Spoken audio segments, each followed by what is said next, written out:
Hi friends, ఎలా ఉన్నారండి? బాగున్నారా?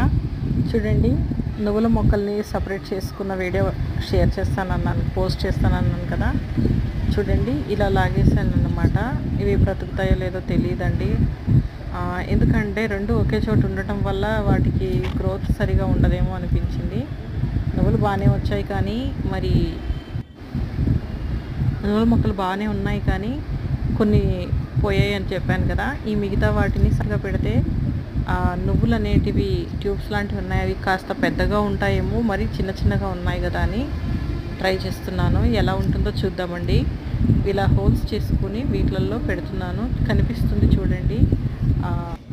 ఒక స్టిక్ తీసుకొని ఇందులో ఎలాగా గుచ్చుతూ ఉంటుంటే మనకు లోతుగా పెట్టినట్లయితే మొక్క నిలబడగలుగుతుంది. ఎందుకంటే చాలా లాంగ్ అయ్యాయి కదా. కొద్దిగా అలా చేసి పెడితే కనుక పడిపోయే ఛాన్స్ ఉంటుంది. అందుకే లోతుగా హోల్ చేసుకొని సపరేట్గా పెట్టుకుంటున్నాను. మరి ఎలాగుంటుందో చూద్దామండి. అలాగే మరికొన్ని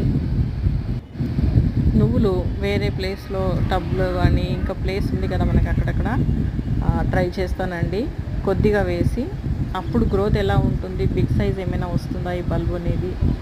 ఇది ట్యూబ్ లాంటిది అనమాట. బల్బ్ అనే వస్తుంది నోటికి, సారీ.